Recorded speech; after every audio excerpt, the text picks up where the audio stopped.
What's up, bachcho? Beta, the chapter which we are going to cover today is the second part of two stories about flying. That is the black aeroplane. Beta, the story is actually mysterious, but with the theme and message intact in the story. Theme क्या है बेटा इसकी? If you have belief in divinity, if you have belief in your if you are confident enough about achieving your goal, about achieving your target, there is no force which can stop you. Secondly, if you are confident enough, even the God will help you. There is a saying, एक saying है बच्चों, God helps those who help themselves. ये बिल्कुल clearly इस story के अंदर present करता है ये मैसेज. ठीक है बच्चों. इसमें क्या है कि एक बंदा है जो फ्रांस से इंग्लैंड जा रहा है अपने घर. उसका एक ओल्ड प्लेन है जिसे लेकर वो अकेला ही पायलट है. ओल्ड डेकोटा, डेकोटा उसके प्लेन का नाम है. डेकोटा DS-088 पूरा नंबर है ये उसका.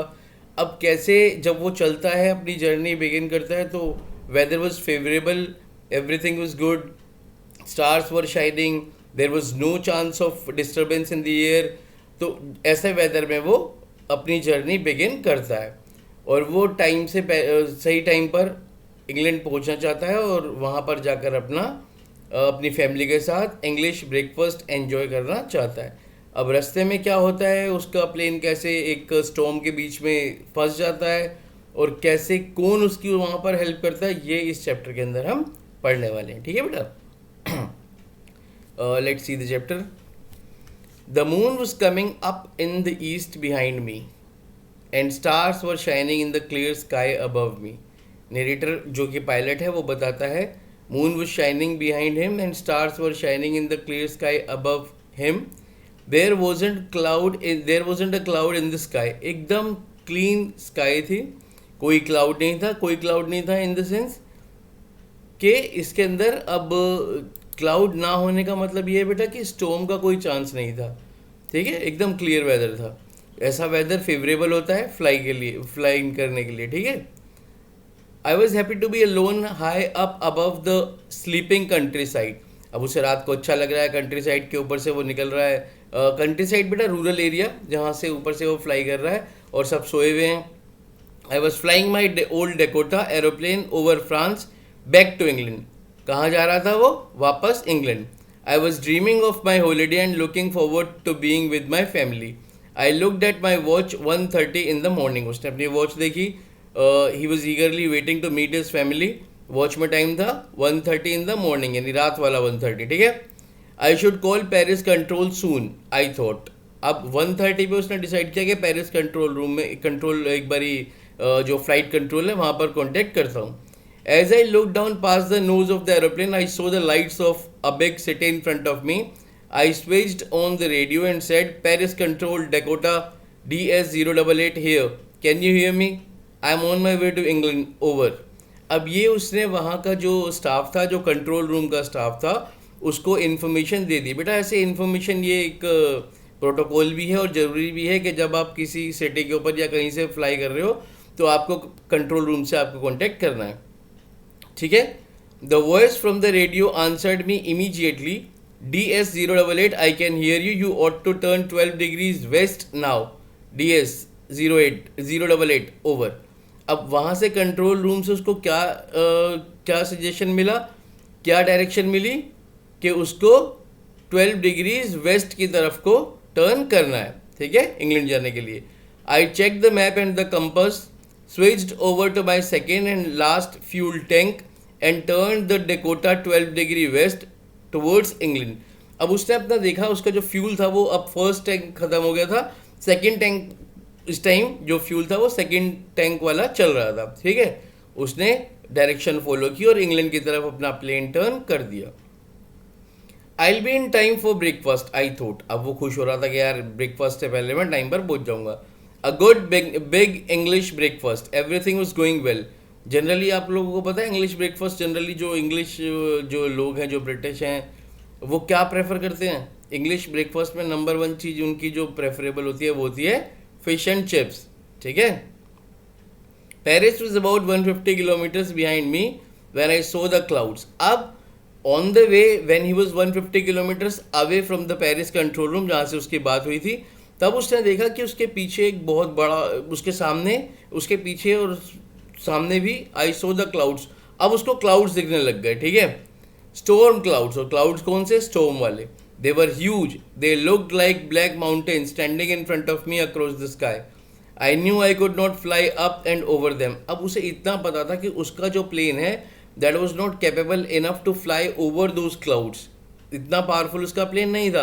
अब अंदर जाने के अंदर खतरा है, ठीक है, इनफ फ्यूल भी नहीं है उसके लिए कि वो साइड से होके या थोड़ा सा रास्ता टर्न करके निकल जाए नॉर्थ से या साउथ से.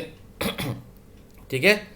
आई want to go back to Paris I thought. Initially उसने सोचा कि पेरिस वापस चला जाता हूँ, but I wanted to get home, I wanted that breakfast. लेकिन अब उसे पता था कि घर भी पहुँचना है, ब्रेकफास्ट, इंग्लिश ब्रेकफास्ट भी खाना है.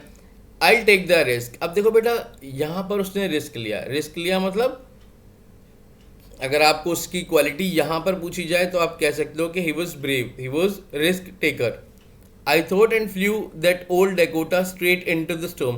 अभी बड़ा माइन्यूट डिटेल्स है ना, ये आपको याद करनी पड़ेंगी एमसीक्यू के लिए. जैसे कितने किलोमीटर दूर था पेरिस से वो जब उसने देखा क्लाउड्स, या उसके डेकोटा का नंबर क्या था, ठीक है, या when he looked the time in his watch, कितने बज रहे थे. ठीक है बेटा, तो ये याद रखना है. Okay, I want to go, ये हो गया था. I take the risk I thought and flew that old Dakota straight into the storm. और उसने क्या करा, अपना प्लेन लेकर, वो ओल्ड डेकोटा वाला प्लेन लेकर स्टॉर्म के अंदर ही घुस गया सीधा. अब बेटा माइंड यू एक बात ध्यान रखना, ये जो स्टॉर्म है ना जो इन्होंने यहाँ पर दिखाया है, ब्लैक एकदम स्टॉर्म, प्लेन घुस गया, प्लेन के अंदर जाते उसके इंस्ट्रूमेंट्स ने काम करना बंद कर दिया. तो don't get confused with this situation along with Bermuda triangle. ये जो सिचुएशन है ये बरमूडा ट्रायंगल जैसी है, बट ये प्लेस बरमूडा ट्रायंगल नहीं है, ठीक है, वो अमेरिका के पास है और ये अभी यूरोप में है. Inside the clouds everything was suddenly black. It was impossible to see anything outside the aeroplane. अब बाहर सब कुछ ब्लैक हो गया, कुछ नहीं दिख रहा था. The old aeroplane jumped and twisted in the air. अब उसका जो प्लेन था वो तूफान में ऊपर नीचे होने लगा. I looked at the compass. I couldn't believe my eyes. The compass was turning round and round and round. वो एकदम ऐसे ऐसे घूम रहा था. It was dead. यानी कंपास ने काम करना बंद कर दिया. ठीक है. It would not work. The other instruments were suddenly dead too. I tried the radio. Paris control. Can you hear me? There was no answer. मतलब सारे इंस्ट्रूमेंट बंद हो गए एकदम स्टॉर्म के अंदर. ठीक है. The radio was dead too. I had no radio, no compass, and I could not see where I was. I was lost in the storm. Then suddenly something miraculous thing happened. Then in the black clouds quite near me, I saw another aeroplane. एक और aeroplane उसको दिखाई दिया storm के बीच में. It had no lights on its wings, but I could see it flying next to me through the storm. अब बेटा जो दूसरा प्लेन था ना, ब्लैक एरोप्लेन जो था, उसमें कोई लाइट्स वगैरह नहीं जल रही थी. जो उसके विंग्स वगैरह पे जो लाइट होती है प्लेन्स के, वो भी नहीं जल रही थी. कोई भी लाइट नहीं जल रही थी. ठीक है, विंग्स वाली लाइट थी ही नहीं. I could see the pilot's face turn towards me. I was very glad to see another person. He lifted one hand and waved. अब उसने जेस्चर किया अपने हाथ से वेव करके उसको कि मेरे पीछे आओ. ठीक है, जो पायलट था दूसरे वाले प्लेन का. Follow me, he was saying, follow me. He knows that I am lost, I thought. He's trying to help me. अब now there was only one ray of hope in that storm for the pilot of Dakota, and that was another pilot, the pilot in the black aeroplane. वो तो अकेला था बिल्कुल storm के अंदर. अब जब दूसरा बंदा मिला और वो उसको इशारा कर रहा है निकलने के लिए, तो that was his only hope. And कहते हैं ना डूबते को तिनके का सहारा, वही बात उसके साथ हो गई. He turned his aeroplane slowly in the north in front of my Dakota so that it would be easier for me to follow him. अब वो नॉर्थ में उसके आगे आगे चलने लगा, मतलब फ्लाई करने लगा ताकि वो ईजिली उसको फॉलो कर सके. I was very happy to go behind the strange aeroplane like an obedient child. अब obedient child की तरह उसने उसको follow किया because there was no other choice to survive. It was his only chance for survival. After half an hour, the strange black aeroplane was still there in front of me in the clouds. अब half an hour से वो उसके पीछे था और वो अभी भी उसको दिख रहा था. Now there was only enough fuel in the old Dakota's last tank to fly for 5 or 10 minutes more. अब इतना ही फ्यूल बचा था कि वो 10-15 मिनट तक और फ्लाई कर सकता था. ठीक है बेटा, तो he was really in tense situation at that time. उसको लगा कि यार अब कैसे करूँ, कुछ दिख तो रहा नहीं है. I was starting to feel frighten again, but then he started to go down and I followed through the storm. अब वो जो ब्लैक एरोप्लेन था वो नीचे जाने लगा, तो ये भी उसके पीछे पीछे नीचे जाने लगा. ठीक है. Suddenly I came out of the clouds and saw two long straight lines of lights in front of me. अब when he moved out of the clouds, जब क्लाउड बिल्कुल गायब हो गए तो उसने सामने देखा लाइट्स की दो रोज दिख रही थी. और वो क्या था बेटा? रनवे था वो. It was a runway, an airport. I was safe. I turned to look for my friend in the black aeroplane, but the sky was empty. उसने देखा वो black aeroplane कहाँ है जिसने उसकी जान बचाई है, but there was nobody. There was nothing there. The black aeroplane was gone. I couldn't see it anywhere. अब वो उसे कहीं दिखाई नहीं दिया. I landed and was not sorry to walk away from the old Dakota near the control tower. अब वो फटाफट कंट्रोल टावर के पास भागा डकोटा में से निकल कर. I went and asked a woman in the control center where I was and who the other pilot was. उसने जाते पूछा कि मैं कहाँ हूँ और वो दूसरा पायलट कौन था. I wanted to say thank you. She looked at me very strangely and then laughed. Another aeroplane? Up there in the storm? No other airplane was flying tonight. Yours was the only one I could see on the radar. उसने कहा किसी कोई और plane का मतलब ही नहीं है, सिर्फ आपका ही प्लेन था, वही हमें दिखाई दिया था रडार के ऊपर. ठीक है. So who helped me to arrive there safely without a compass or a radio and without any more fuel in my tanks? अब he was completely in a fix कि भाई वो था बंदा कौन था वो. Who was the pilot on the strange black aeroplane flying in the storm without lights? ठीक है. जो ऐसे स्टॉर्म में बिना लाइट के प्लेन उड़ा रहा था, और ना केवल प्लेन उड़ा रहा था बल्कि मुझे सेफली बचा के भी ले आया. ठीक है बच्चों. I hope the chapter is clear to all of you. Let's discuss some important questions of this chapter. Besides NCERT, all the questions of NCERT are compulsory to do, but most of those questions are in long question format. तो ये जो हमारे ये सारे questions हैं ये सब short हैं. ठीक है बच्चों. Okay. Describe the weather when the narrator had just begun his flight. Weather was favorable, stars were shining, there was no sign of clouds, everything was fine in the sky. ठीक है. Why was the pilot of the old Dakota happy to be flying? Because he was going to meet his family and he was going to enjoy English breakfast. तो इसलिए वो बहुत खुश था. When and why did the pilot contact the Paris control? At 1:30 he contacted Paris control. Why? Because he wanted their direction. How did the control room guide him? They directed him to turn left, to turn west, and move to England. What did he do after he was guided by the Paris control room? उसने बिल्कुल वैसे ही किया जैसा उन्होंने कहा था. He followed their instructions and turned his plane to west.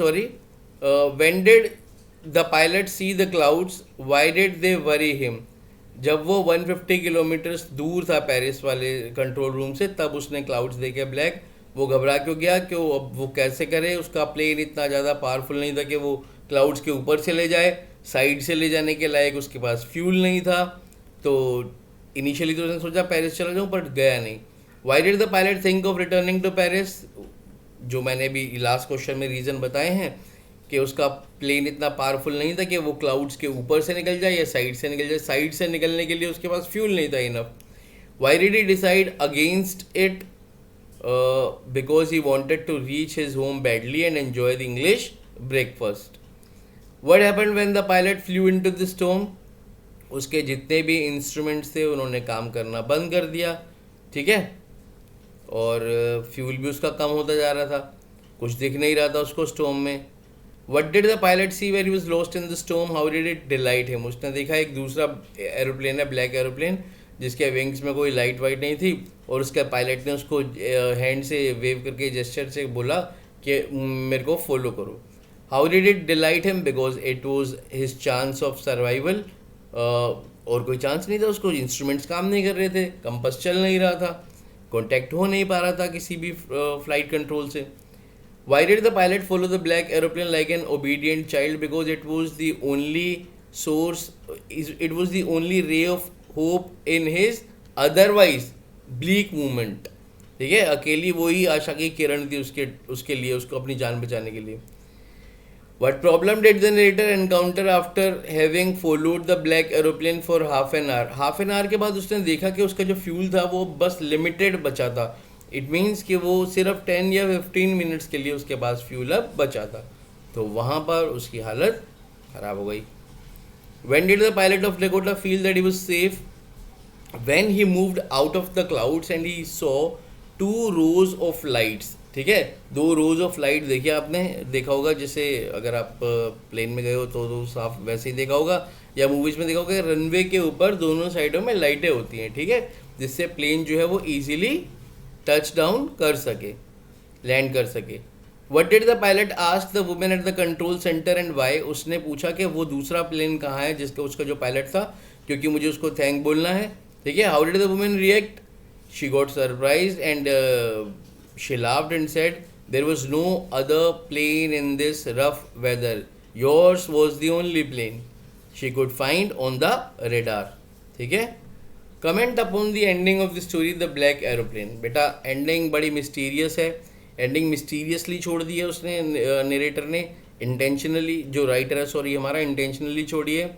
और ये दिखाना चाहा है कि क्या वो ब्लैक एरोप्लेन वाला बंदा था, क्या ये उसकी ही ऑल्टर ईगो थी, क्या ये उसका ही कॉन्फिडेंस लेवल था जो उसको बचाने के लिए लेके जा रहा था, या कोई डिविनिटी से कोई डिवाइन फोर्स थी जो उसको बचाना चाह रही थी. ठीक है बेटा.